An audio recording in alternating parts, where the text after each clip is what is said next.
Hi, welcome to CSA Bangalore chapter Cyber.ai Insights and Power of Knowing Forums, Knowledge Nexus, tech that drives you, ideas that scale you. And we are going to discuss on the topic today is crypto agility, navigating quantum shifts in cybersecurity. Your go-to podcast on how crypto and quantum tech are shaping cybersecurity. And today we'll explore crypto and quantum technologies. A special welcome to all who have tuned into Power of Knowing Forum and CSA Bangalore Chapter A Cyber AI Sites, uh, episode 238 on LinkedIn Live. We are honored to have Mr. Ganesh Gopalan, Vice President and General Manager, Identity Security for PKI and CLMBU joining us today. Let's welcome our esteemed speaker to our podcast event and let's dive into the topic. Hi Ganesh, welcome to our Hi, podcast. How are you hi, day? Prem. How are you today, sir? I'm good, Prem. Doing good. How are you? Good, Ganesh. A small intro about yourself, Ganesh, before we dive into the topic to the audience. Absolutely, Prem. So I'm been into the cybersecurity industry for now 24 years. So I started career as a fresher and engineer, starting with the research and development, and gone through a long way, like building multiple products around the security space. And now I'm part of HappyWix, taking care of the CLM and PKI and code signing business in terms of product management and engineering. So more into the IAM space Hmm. and core working on the strategic decision, seeing what are the new market drivers that's coming in. So the cybersecurity is a very dynamic by itself in nature. There are so many threats and so many vulnerabilities and so many updates that are happening in the market. So keeping up to the space, and also this is completely something which is a standard driven industry, right? Like it has to be a compliant and governance is something. So taking care of those aspects. So that's small intro about me, Prem. Thank you. Thank you for that, Ganesh. Let's dive into the topic and say now crypto agility and quantum has been the buzzwords which are happening for the last quite some Right. years. I think last 2 3 years we see quantum and crypto being talking more. In that context, what does crypto agility really mean, and why it is becoming a top priority in cybersecurity field? Right. Yeah, it's a great question, Prem. So crypto agility is like what exactly it boils down to is like any organizations, right? Like they should be always prepared where they will be able to switch between various cryptographic algorithms or protocols or libraries without disrupting any operations. Why it is crucial, right? Like sometimes many new event that happens in the industry, many threats that comes in, many vulnerabilities that gets popped up in an industry. So industries like as organization should be much prepared for them to move from one algorithm to another algorithm or one key size to another key size, one hashing algorithm to another hashing algorithm. They should have a mechanisms where they will be able to go in switch between one algorithm to another algorithm. That is what typically we refer to as a crypto agility. Right. Thank you, Ganesh, on that. Now, coming to the second point that I would like to ask is Mhm. what or how does crypto agility differ from traditional cryptographic lifecycle management? Because we are talking crypto in all forms, and we Right. want to see how the traditional lifecycle management versus agility in differ. So, Right. your point. Yeah, yeah, absolutely. Like, see, cryptographic or cryptographic lifecycle management is basically, that any keys or certificates or your passwords, everything has its own expiry time. Basically, it depends upon various policies and organization used to set up. So I can always say, like, take a bank as an example, right? Like they say, your password should be rotated every 90 days. Now, what happens is like end of 90th day, you will be prompted that you go and please change your password. You go and give a new password, and there are certain policies that you set it up and then move toward the new password. Same way in any cryptographic lifecycle management, you might be using an API key, you might be using a secret, you might be using an SSH key. You use different identities or different keys for different authentication purposes. And all that is governed by different expiry time. And that completely helps in moving from like one value to another value. That is a traditional cryptographic lifecycle management.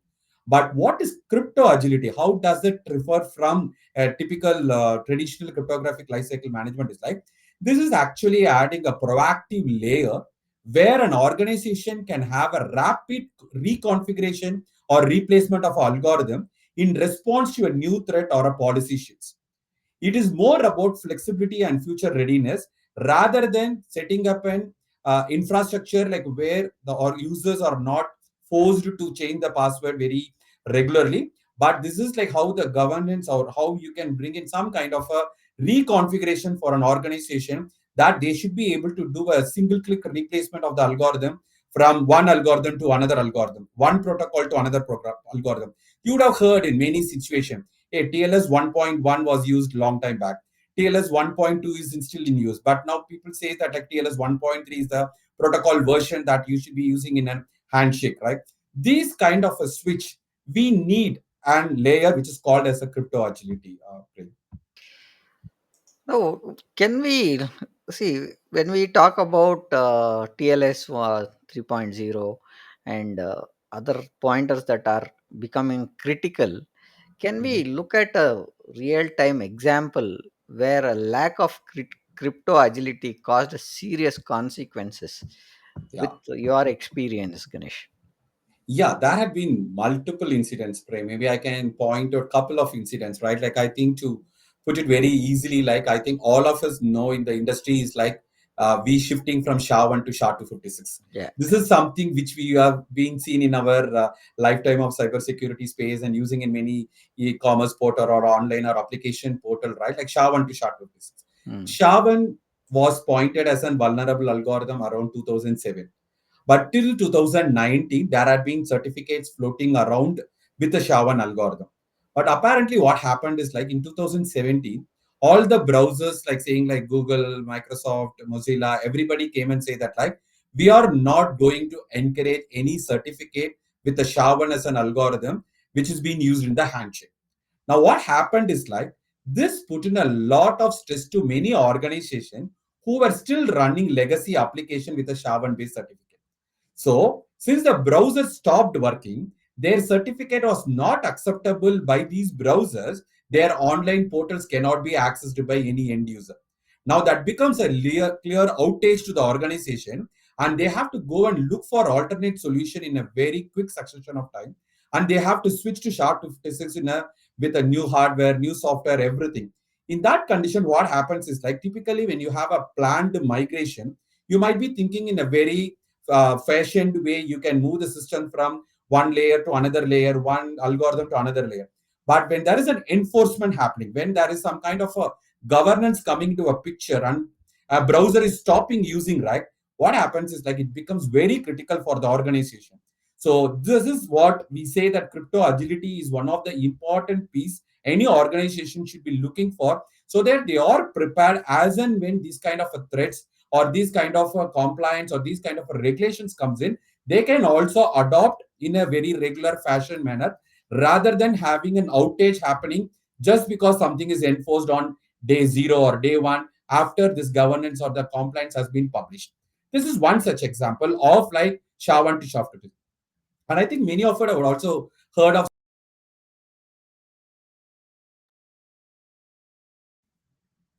Sorry, I think I lost. There is something called as a ROCA vulnerability. So what is this ROCA vulnerability? Is like sometime back it was found is like RSA, they have found lot of weak keys. What do you mean by a weak key, right? Like RSA, to be more secure, the key has to be very secure. So the key has to be generated with lot of randomness. It has lot of properties, everything. But they found a particular TPM module was generating RSA keys in a very weak format. Now, when you say a weak format, what does it mean? That means that anybody can go and break your RSA key without having a corresponding private key or anything. So in that context, they came in with a recommendation saying that any organizations are using this particular TPM module should go and replace their RSA V key to a higher key format. Now, what happens is like this becomes something called as a bulk operation, because this is not may not be one system or two system or one application or two application. It can be hundreds and thousands in an organization. How can they carry out that level of bulk operations in a given point of time? So for that, you require some applications like which can handle something around the crypto agility and can do a crypto movement from bulk operation. So you need some kind of a platform which can help you out. So that is why we keep telling that, saying like crypto agility is something which is required for many organization, setting up from the experience of for various threats, not necessarily that it has to be a cryptographic algorithm. It can be even a key. It can be even a compromise of a CA. Just assume that we all heard about something that happened recently. It's like interest distrust. So basically, they said like Google distrusted all the certificate issued out of interest for various reasons. So suddenly, one fine morning, there can be an enforcement saying like the certificate issued by interest will not be trusted by my browsers. So now, what happens to those organizations which are using that particular certificate issued out of that various reasons within the cybersecurity space? We need a platform which can be very helping you to move towards an agile platform. I completely agree. Where there are a lot of things coming up to ensure migration, and that Right. that is going to be a big shift. Now, coming to that pointer, how does the emergence of quantum computing challenge today's cryptography standards? Because again, we'll have to look at compliance also, right? Or the standards are being followed or not. Yeah, Yeah. yeah. Uh, did you hear what I was asking? Yeah, I just lost it, Prem. Yeah, so we wanted to understand with the emerging of quantum computing challenge, today's Yeah. cryptography on how cryptography standards are maintained. How does that work? Is what I wanted to understand. Yes, that. So I think all of us, as you mentioned in the starting of this podcast session, right? I think you mentioned about like quantum computing. I think you introduced that term. So I think all of us know that the quantum computers, which is completely based on different principles, it's coming real, right? Like it is based on quantum physics, and it is no more like a bits, like where you all know that zeros and ones is what we all have used to all through these years, right? Like we all know binary representation 0 and 1, but now it is moving towards a qubit. So what exactly qubit is like? Basically any particular state you can have 0 and 1 in a given point of time. So what does that mean is like the number of operations that you can do with the quantum computers becomes very large. Any operation that can you can do with a very traditional crypto system, traditional computers, right? Like with the quantum computers you can do that job in a much faster scenarios. So in that context, what happened is like when this quantum computers become real, and there are certain algorithms being found how we can break a traditional crypto algorithm like an RSA or an ACC kind of an algorithm. So there is some algorithm called as a Shor's algorithm, which we typically represent one of the algorithm that you can use to break a RSA or ACC algorithm.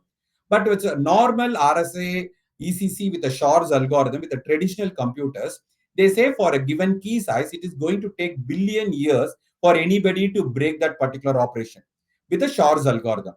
But now what they say is like when the quantum computers comes in, and with the number of qubits getting developed, with the number of qubits that can increase from 1 qubit to 2 qubit to a 4,000 qubit, they say that like for an RSA or a ECC key, you should be able to decrypt any encrypted data without your private key in hours. So now it is reducing that years, billion years into hours. That is the real threat what these quantum computers are bringing into the system. And today, all of us into this world of e-commerce and HTTPS, we all know that underlying protocol. It is basically based out of the RSA or ECC. Now, what happens is just assume that one fine morning you get up and then you see that the number of qubits available to break a RSA algorithm is able to break it without your private key. That means every system in the internet, it can be broken without a private key. It is like this: you're just assume that you are getting into a city and you will be able to get into any house without a key into that house. So that is the kind of an experience that you will get in the internet world. You will be able to get into anybody's system, anybody's portal without even you having a private key. So you will be able to decrypt anything that is in the online portal. That is the kind of a threat what these quantum computers bring in for this real cryptographic standards or a traditional cryptographic standards what we are currently using. Okay, the question is like, are we really worried about today? Is it real today? Not really. But the problem is like, they also call something called as an harvest now and decrypt later kind of a challenges. What do you mean by that? See, I can start accumulating all your encrypted data in the channel, and once the quantum computers become real for me to break that particular key size, I can just go and decrypt all the data. So it is basically a passive attack at this point of time. I try to accumulate all this information, but I can decrypt at a later point of time once it becomes real. And in many organizations, the data aging is also very important because working with a lot of compliance and standard bodies, you take a banking industry or a finance sector, they have a lot of audit requirements saying like any data has to be retained for 7 years. So in all these cases, what happens is like any data that got exchanged in the next 2 3 years, if somebody is able to decrypt, that means there is a plain data that is going to be lying in the internet world without even they are not the actual recipient of that particular data. They are not the person who should be looking into that particular data. Like that's why actually this brings in a lot of challenges, and our traditional cryptographic protocols like RSA, ECC can be broken. Okay. Uh, with that, I think what we see is more of algorithms that are going to be looked at, right? So, Right. Yeah. what are the key cryptographic algorithms that are considered quantum vulnerable? Absolutely. I think from the asymmetric cryptography perspective, particularly like where the certificates are used, like in that world, RSA and ECC certificates are highly vulnerable to quantum attacks, right? And is a symmetric algorithm vulnerable? Yes, definitely. There are a lot of underlying like low level, like I will say, like older symmetric algorithms, like that can definitely be an vulnerable algorithm. Definitely, they are vulnerable algorithm, and particularly the algorithm from AES standpoint, like which is a symmetric algorithm. I think most of us currently uses like AES. They say that like AES 256 is actually it is definitely quantum resistant, so it cannot be broken. So for many organizations who they are using still a key size of lesser key sizes, they may have to move for a higher key size. And wherever they are using a different type of a key algorithm, they may have to upgrade to a AES kind of an algorithm. Okay. Now, with that key thing, what should organizations begin when building a crypto agility roadmap? Do you see a roadmap to be placed where they should start looking at it, or what is your take on it, Ganesh? Absolutely. See, I think today in any organization, I think, right, where all you're using a cryptographic algorithm, it is a blind spot. Hmm. Because these cryptographic algorithms, knowingly or unknowingly, we might be using in multiple places. See, it can be even in your code, it can be in a configuration file, it can be in a dependency file, it can be in your containers, or it can be in a certificate, or it can be in many other places. So today for an organization, considering a whole lot of infrastructure components what we use, we know there are so many devices that we use in an organization today. There are so many IoT devices, so many connected devices. Every such places can have one form of the other form of a cryptographic algorithms being used. Now, bringing a clear visibility of all these cryptographic asset itself is a bigger challenge. So, because we don't have one standard mechanisms today for us to bring all the cryptographic asset into a centralized platform. So that is a first touch point when we start about a journey building for us to build a crypto agility roadmap for any organization. That is the first touch point. The second touch point is like, okay, now I have all the assets. How do I classify them? How do I understand the sensitivity? How do I classify that exposure levels? So we may have to do a lot of prioritization on this crypto asset. See, all the crypto assets may not be vulnerable immediately. So it is like this. I can take an example. When we are going out of our house, right? Like typically we lock outside door and go. So that is how we do. But whether we are locking our internal bedrooms or other living rooms, it's a secondary problem statement. But my primary problem statement is like the door outside my house. Like that, we may have to prioritize a lot of things within an organization also. What is a vulnerable components for which I have to give immediate attention. So, because you can't go and solve every problem with one solution. So you may have to have a different approach for a different problem statement. So the prioritization has to become the secondary touch point after you try to bring the complete visibility of all your cryptographic assets. So once you are done the prioritization, the third important thing is like how are we going to work very closely with the remediation operation. So what kind of a remediation I have to build in? What kind of an automation platform that we have to build in so that this can set up an auto remediation for any organization. So for us to see a PQC from going for a quantum migration, right? Like moving from a classical cryptographic algorithm to a post-quantum cryptographic algorithm, the stages will be like you do an inventory or a visibility, then you do a prioritization, and then you go build an automation by setting up a remediation operation. So this is a kind of a path or a roadmap for any organization they should be setting up. No, I think pointers are very clear that the roadmap has to be clear in crystal way to look at growing into a business. Now, when we look at a roadmap, eventually the costs will come in, then the Absolutely. performances will come in, and the agility will be. How do we balance the crypto agility with performance, costs, and business agility? Is the pointer that I would need your inputs on, Ganesh. Yeah, great. This is a great question. I think for many organizations, for many entities, for all of us, I think, right, like, the most important problem is the cost. So, though every organization works based on some budgeting, and they should start planning for a very clear budgeting for their security, business model, and so And many engineering to operations. add one pointer here is every organization takes cybersecurity as a cost center, right? Rather than Yes, looking at this one. So the costs become very, very important. That's the roadmap that we want to understand when it comes to yes. crypto agility. Yeah.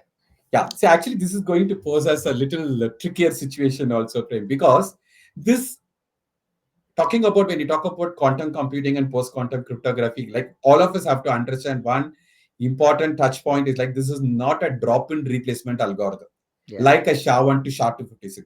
See, for SHA-1 to SHA-256, when we moved, it was just a drop in replacement of your algorithm. I Mm. was able to continue my operation with the same infrastructure. I was able to run with the same system what we had, the same RAM, same memory, like same hard disk or the same capacity, whatever it is. Like I don't have to go through a bigger change in terms of an infrastructure cost because when we say from SHA-1 to SHA-256, the size of the algorithm itself, right, it moved from 20 bytes to 32 bytes. So it Mm. increased only by 12 bytes.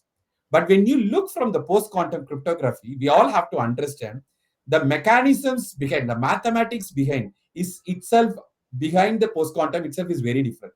So that means even your hardware has to go through an upgrade. Your bandwidth has to go through an upgrade. Your storage has to go through an upgrade.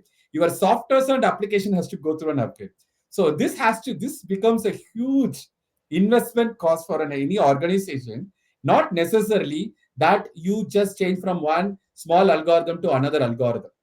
So Yeah. that is why the cost factor is very, very important things that we have to understand. Like, so we have to understand what is the kind of a trade-offs that we may have to do with the hardware and the software abstraction layers, and what are the various policy engines that we may have to bring in. And then we also have to prioritize based on my crown jewel applications, right? Like, what are my primary applications that I want to move immediately? Like, so we have to do, as I mentioned in my the previous point, like more on the prioritization aspect. I think organization also have to spend lot of understanding around like what is my trade-off now. See, today I can take an example like if you are doing an 100 RSA operations per second. Now when I go towards a post-quantum cryptography, how many post-quantum algorithm operations I can do per second? Is it 110th? Is it 120th? It is 100th? You don't know. There are going to be lot of understanding what we require for us to even understand, and accordingly my hardware capacity has to increase.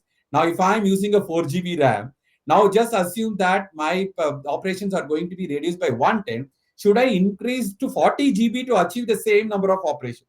So these kind of recommendations and understanding is like what an organization has to bring in, and then they have to understand their risk, and then obviously ROI has to be calculated by for an organization, and then go towards set up a post quantum journey for themselves. Very important point. First, we spoke about looking at performance and cost and business agility.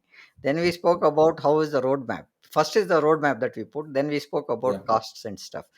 Now, yeah, with costs, we are also looking at a lot of changes to the infrastructure that is underlying that to be changed as well.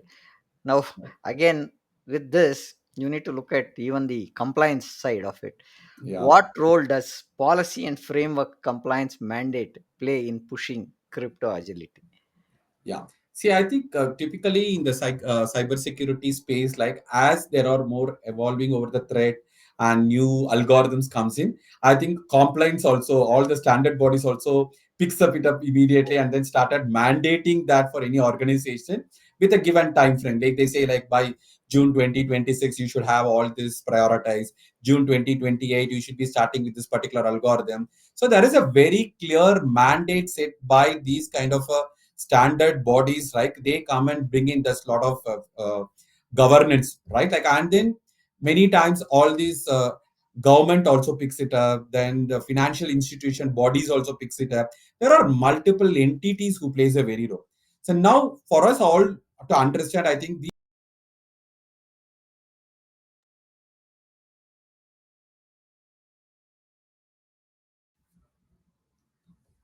sorry, I think there's a There connectivity was a issue. glitch there. So, Yeah, yeah, so go ahead. particularly as in algorithm, right? Like, so NIST is one of such regulatory bodies like who standardize these cryptographic algorithms, particularly on the post-quantum world. And there are also a lot of other bodies and there are a lot of analysts who's playing a very important role and working very closely and giving lot of guidance, right? Like for the industry, how they should start preparing for their compliance mandate and how they should be prepared based upon the data aging, and with so many other recommendations like many ETSI standards, IOSI standards, and we are also expecting that a lot more like RFCs and standards which are being published around the crypto space or the PKI space. All those standard bodies also come with their updated recommendations so that we can move towards a newer algorithm. So yeah, as we started to just put together, one is the problem statement, the second one is like these algorithms and why it is vulnerable, and then comes with the cost vector, and the last one is the compliance. I think now when all these things put together, we come into some kind of an line to understand like when we have to go and start about really talking about this, and is it even real, right? I think with three pillars are first the roadmap, then the cost, business agility. Now we have framework and compliance. Now, Mhm. what we should look at or rethink is the product side, right? And Mhm. what should the product security teams rethink their architecture in light of quantum risks? So, how do they look at their architecture to be made quantum or crypto agility side? Yeah, Prem. Yeah, Prem. I think this is where, like, I think very important things comes for an organization. Like, it has to be really an policy-driven configuration.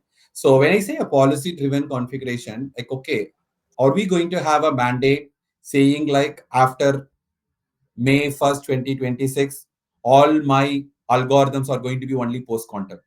Is it even really possible? Is it something which we can really mandate? Because when we talk about post quantum, right, like we also have to understand there are so many applications and devices and protocol that we may be using in an organization. Is it possible that everything gets updated in one fine morning? It's not. There is going to be a journey. There is going to be a transition period.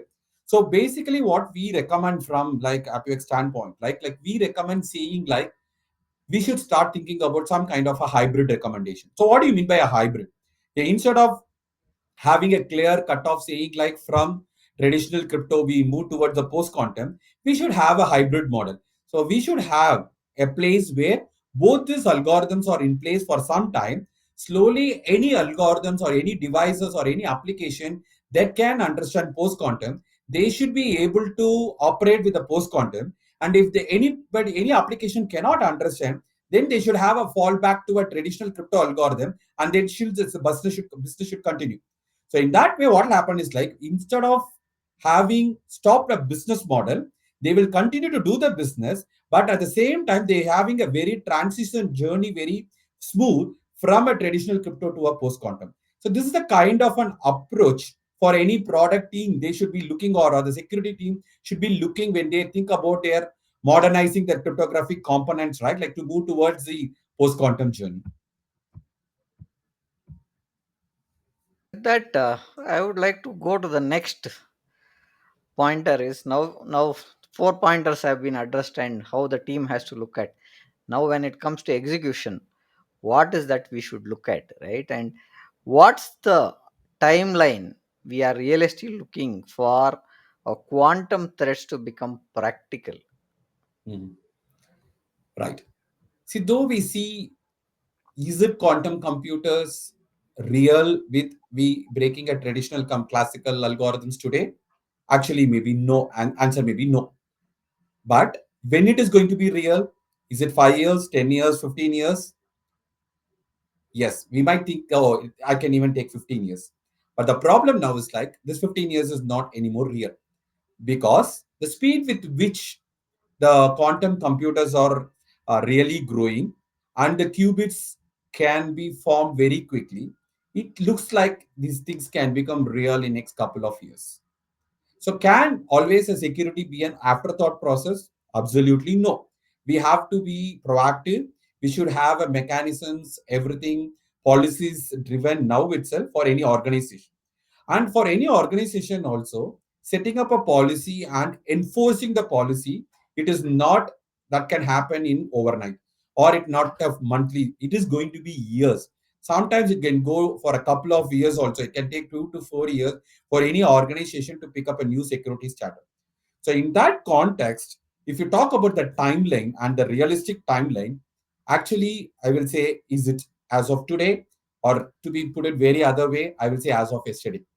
So that is the kind of a timeline that we are looking in, considering, as I talked about, one important problem statement saying like harvest now and decrypt later, right? Where we can start harvesting all the encrypted data, and we can definitely decrypt it at any later point of time when the quantum computers with these qubits become real. Then all the data that has been exchanged in an encrypted channel, data in transit, or sometimes it can be in a data at rest, everything can get exposed in one fine morning without even having a private key. So to that context, right, like maybe to stress again, the timeline is definitely immediate. And based on that, like we also see that like a lot of cybersecurity frameworks, basically like a NIST cybersecurity framework or CNSA 2.0, there are a lot of Australian government recommendation. There are so many federal bodies also coming in a recommendation saying that like all organizations to start looking towards a post quantum journey immediately, and they state a mandate based on a data aging. They say that like any data, you're not bothered, it can be decrypted also, you don't lose it, don't worry about it. Any data that you want to retain up to 2028, they say that okay, increase your key size. But any data that you want to use it after 2030, then start looking for a post quantum migration as of today. So this is a kind of an recommendations being given by the bodies, and based on these recommendations we may have to move towards the next step, and then we may have to set up a timeline for based on the organization and priorities, right? Like, that has to become. But definitely, I would say for every organization, post quantum cryptography becomes a mandatory thing. We should start looking for that journey as of today. Whether everything should move towards post quantum tomorrow, not necessary. But we need that visibility. We need a migration plan. We have to set up a journey and accordingly help our customers or help the organizations to move towards a migration part. Now, going on the technical side, now we put everything on the strategic side that we want to look at, Mhm. and we want to look at the technical issues. What are some emerging post quantum cryptographic algorithms that look very promising in the industry today? Absolutely. I think so. I think for many people who have been following quantum computers and post quantum cryptography, I think certain names, what I can repeat, like Kyber,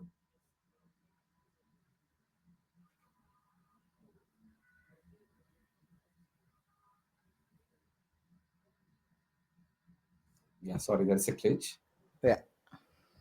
Yeah. So I was talking about like certain algorithms like Dilithium, Kyber, Falcon, Sphinx, right? Like these are all some names like which was in the initial draft period of these algorithms. So it was shortlisted by the NIST a couple of years back, and it went through so many processes around that to validate whether those algorithms are real and it cannot be broken, and whether that is a recommended algorithm that can be published. Based on that, NIST published three algorithms in the last August 2024 and published them in the name of like FIPS 203, FIPS 204, and FIPS 205 as the standard names, replacing the Kyber and Dilithium and Sphinx Plus as a three different algorithm. Falcon is one such algorithm. It is still been not yet finalized, but definitely been one of the finalized candidate. And there are also new algorithms. They are also trying to get into the draft state, and then they're trying to finalize. So these are all the new algorithms that actually is promising and it is real. And in that context, I think many applications, many browsers already have started supporting these algorithms so that like they can set up an initial understanding how these protocols are going to work in any applications context. Now, when we talk about cryptography, and most of the time it is certificates that are more important, Mhm. right? How does the or how does or what role would certificate life cycle automation play in achieving crypto agility? That is the next pointer, because now we are at the SSL and the other certifications that Mhm. are needed to do an activity to make it secure, right? So in your understanding, what could be that as a life cycle automation part for Yeah. certificate management? I think that's my side of recommendation, right? Like Prince, it's more important thing is like we should be providing a lot of abstraction layers. I think we should bring in a lot of abstraction layers, understanding what is a cryptographic service provider, who's like managing a key management platforms, how do we enforce a policy decision, and we also should have a lot of pluggable crypto backends, right? Like these kind of an abstraction layer, bringing in an abstraction layer, right? This should be an architectural pattern. So in this context, what happens is like we will be able to do a lot of plug and play replacement of these particular frameworks or abstraction layer, and we can bring in a change from one algorithm to another algorithm or one protocol to another algorithm. It becomes easier. And another important recommendation that would also provide is like we should start avoiding hard coding the algorithms or keys in the code. It should never get hard coded within a program. It should be a configurable element. Right? In that context, what happens is like we will be able to move towards when it is a configuration element. And if I'm using a crypto backend as a separate component, my application need not go through a chain. My application should be able to feed in a configurable information, and it should be able to feed in this configurable data into another crypto backend and get my crypto operation. So in that way, what happens is my architecturally my applications are not dependent or not hard coding within an application. So we have brought in a layer where we have abstracted all the things and we can control. So when we bring in this kind of a control, right, like, so you don't have to really wait for a complete application upgrade. So application need not even go for an upgrade. Application still can continue with the same way, but in the configuration data and by libraries, what I might be consuming, may have to undergo a change. So in that level, what happens is like it becomes easy for any organization to set up a migration plan and work towards that.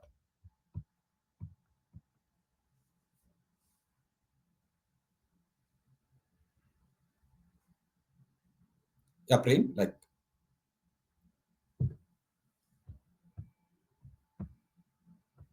Yeah, I am there, uh, yes.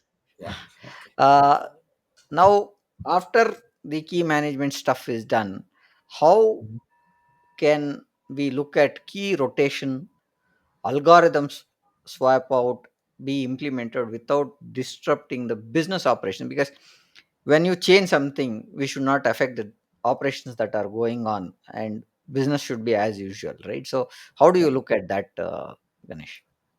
Absolutely, Prem. Like I think in that context, I think we have to understand a little bit on something I'm going to introduce as a term as a non-human identity. So what does this non-human identity even bring in is like When we talk about identities and way we authenticate, there are multiple type of non-human identities that we use in today. So your API key is there, your secrets are there, your tokens are there. There are multiple identities that we use in our system or within our organization today. On all these identities, as we talked earlier, like it comes with some kind of a validity period or needs a rotation period and all those things.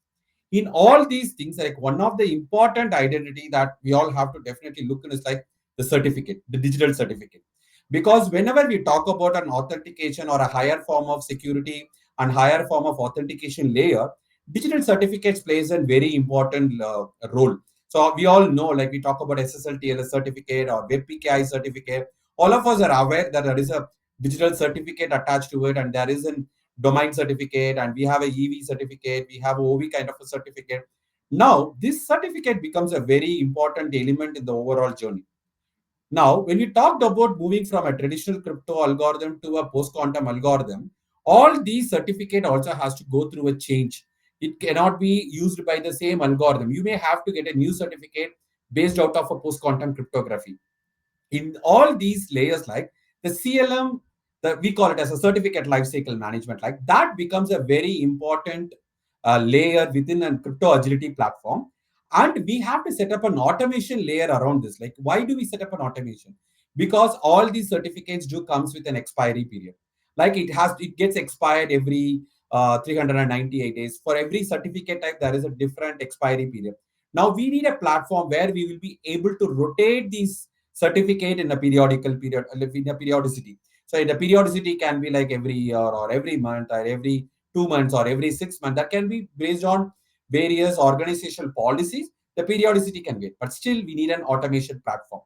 The another important thing is like when we talked about earlier about the crypto agility, this is where like when we are using an RSA 2048 and I may have to move towards a post-quantum algorithm like a dilithium as an algorithm, which is based out of the post-quantum cryptographic algorithm, we need a single touch point where we can go and do all this in an automated way. So that aspect, like to put it in a very real consumable sense, like the most important thing we would require is like one is a centralized piece of visibility and management, and the second being an automation layer which can help you out in the crypto agility aspect. Yeah.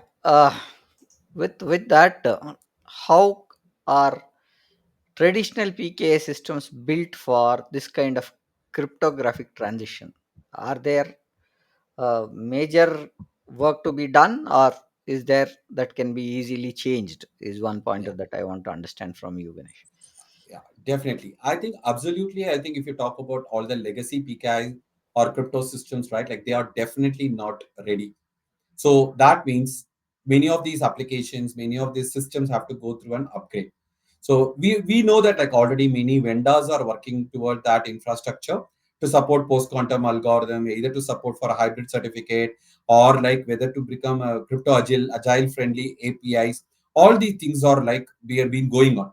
So one such example is like I think all of us know about OpenSSL. So we use OpenSSL in one form or the other form in very for many of our crypto operations. Recently, OpenSSL published with a OpenSSL 3.5 version, which comes with a complete post-quantum algorithm support. So Hmm. what does it mean? Like that means we are seeing a chain like all these cryptographic libraries and vendors and applications which would require this kind of an upgrade.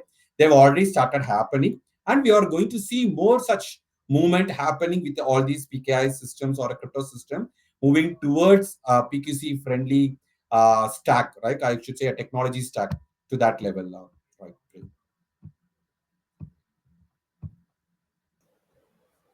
Yeah, Ganesh. Yeah, Okay. Now, coming to the ecosystem and the integration that we want to look at, right. Yeah. how are the major browsers like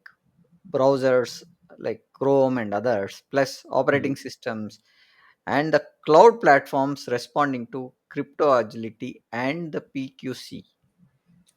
Absolutely. I think we are seeing a trend like where most of the browsers, what we use, Chrome or Edge, right? Like they already have started supporting, providing, understanding the post quantum algorithm in terms of at least the key exchange protocol and also understanding a certificate. So, to that level, major players, we are seeing a shift that has been already there. In fact, these browsers were supporting when we had these algorithms even in a draft state. These algorithms were supported for many application providers to validate how the post quantum is being working on.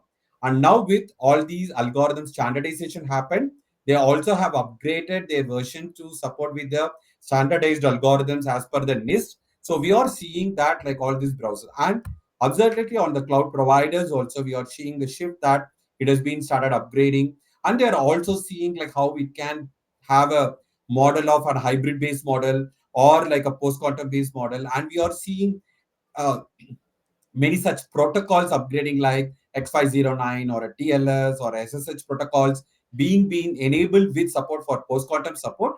We see that like all these major players like whatever we are using it, we see a shift toward the post quantum already there. Whether it is complete, definitely not. They are also upgrading based on how it is recommended, and these changes are coming in a very periodic basis. But we are not definitely on the start point, but we are already somewhere. We are moved out of the start point and we are moved toward the journey. That journey has already been started. I think everything starts with a small initiative and then we get Yeah. into this one. What are some interoperability challenges when adopting hybrid or post quantum algorithms, Ganesh? Absolutely. I think this is something which I even highlighted in one of our queries, right? Like earlier. That is going to be an absolute problem statement we are going to face, right? Like a compatibility. Like we are going to see a lot of incompatible systems and how they are going to have a fallback mechanism. Just assume that like I have changed my web portal to have only a post quantum based certificate. Now, many applications, not necessarily only browser, there can be so many other third-party applications which might be consuming my portal. But if they can't even understand a post-quantum algorithm certificate, that becomes an incompatible system.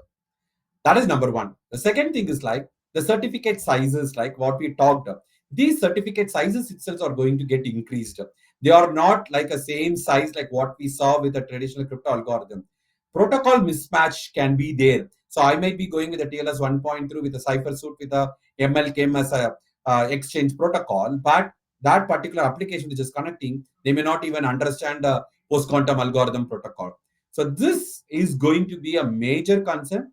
So most important thing that has to get evolved, right? Like praying for this journey to be successful. I think the cross vendor coordination becomes a very important key for this journey to be more successful. And that's how the most of the governing bodies are there. Like now we have a browser bodies, we have a lot of other standard bodies or a compliance, or there are analyst report coming in for various industries. So all of them are going to play a very important role in setting up this compatibility issues, so that like these devices and applications can start interacting among themselves or interoperable among themselves without any kind of an issue. You spoke about vendors, right? Right. Now, how are the vendors equipped or Mhm. how are they getting evaluated? Should Mhm. the teams evaluate vendors' readiness for crypto agility? Absolutely. I think the vendor should start questioning queries like they should definitely ask the vendor like, hey, do you support PQC algorithm? Can we change your cryptographic algorithm without redeployment? Or what is your how your product is built for a modular crypto? Do you offer visibility into where the crypto is used? So these kind of queries, right, like that will help them to understand vendor, and they should also definitely look into the vendor roadmap and how they are working with the standardization like misstandardization, and giving them those kind of indicators, right? Like that will help for the products, for any company to check with the vendor and then provide one some kind of an understanding.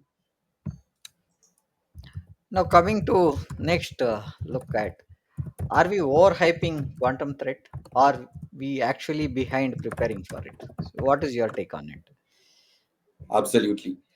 I think this is definitely not a hype, but it is a high impact. But at this point of time, I will call it as a low frequency event. But at the same time, like as I mentioned, the data longevity, right? Like that becomes a very important aspect before we can even ask for prioritize or understand the risk and also think about the migration complexity, right? This is where we should be able to understand, and we have to be not considering this a hype anymore, Prem. We should consider that this is something which is real and which is something which you should be looking out immediately. With that, now I want to understand, with you being part of AVX, how do we look at this kind of a quantum leap problem that is going on, quantum agility and crypto? How is that you as an organization or the main part of browser integrations and challenges that we are looking at can enable industry or the organizations? Right. Sure, Pram. I think from AppUX standpoint, like, so we as a platform being a certificate lifecycle management and automation platform, right? Like, we already solve a crypto agility issue as part of this platform already. So when we say we already solved that, like, it is like we understand the complete ecosystem. We understand any integration that is as part of any organization. We try to bring in the visibility around the certificate and what kind of a algorithm, what kind of a path they are using, and all these things accordingly. And we provide a visibility aspect, and we also help the organization to move towards an automation platform where they can go and set up something like, I have to set up an auto regeneration or auto renewal functionality.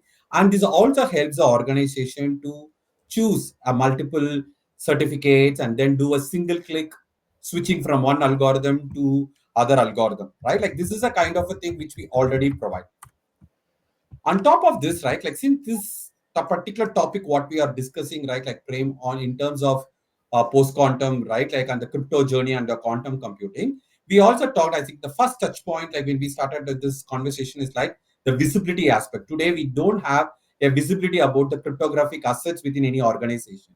So we Right. do also have an extended platform module, right, like, where it can provide you and visibility into all your cryptographic assets, not necessarily a certificate. Beyond that, also, it can understand at the code layer, or it can understand at the configuration layer, or it can understand at the dependency layer. It provides you all that visibility into those level of cryptographic assets, inventorize that, bring in a visibility, and it also provides a kind of a recommendation or a remediation by understanding what kind of application, what kind of a version you're using. If you're using an Apache, like, what is the version you're using? Is that even currently can support post quantum, or whether you have to upgrade to a higher version? So these kind of journey is being built into that platform. So talking from the standpoint of a quantum computing and the crypto agility, right, Prem, to conclude, like, AppUX absolutely provides you both these into the platform. So it can understand a quantum, it can understand like visible areas, it can cover up all the blind spot and bring in all the assets. Then it can work for a solution to give you a remediation. And the third thing is, like, it can also set its platform for automation. So it can be an end-to-end automation, or it can be a self-serviceable automation. But that helps to really help you out in moving towards the post-quantum journey. I think we have covered a lot of ground here, and what I've done is I've taken the website details of Ganesh's firm, HappyVex, and I've scrolled it here. You want to know more about crypto agility and navigation on quantum stuff? That is going to be one thing that we should look at the link. I am reposting this link again, and you can have that looked at while you are. Uh, want to more know more about crypto and stuff, right? So I am reposting the link. Give me a second. Yeah. So I've updated the link. What Ganesh has informed me, or the team has informed me on that. So I'm scrolling it on the screen there. Now, with the last question that I would like to ask, and what does truly crypto agile future look like, and what stake if we don't get in there in time? So that's the point that I want to understand from you, Ganesh. With that would be the last pointer that I want to. Then I would like to summarize on what we have discussed so far. Absolutely, Prem. I think it's a good summary question also, right? Like, to Yeah. on this particular topic, right? Like, crypto agile, actually, as I mentioned earlier, it is definitely, it means a seamless algorithm switching.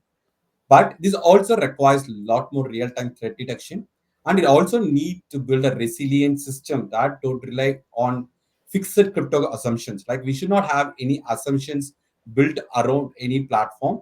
So without this, what is going to be a problem is like it's definitely organizations are going to have some kind of a breaches, some kind of an outages, some kind of a regulatory penalties, and that can also be an reputational harm once these quantum threats materialize and that becomes real.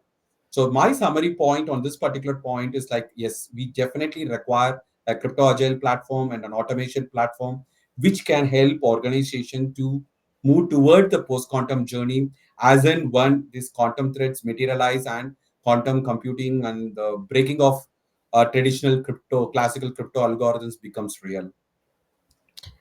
Ganesh, thank you. With that, I would like to take a small pointer on some of the pointers that I have meant. Would like to summarize with what we discussed overall on the crypto agility, navigating quantum shifts in cybersecurity.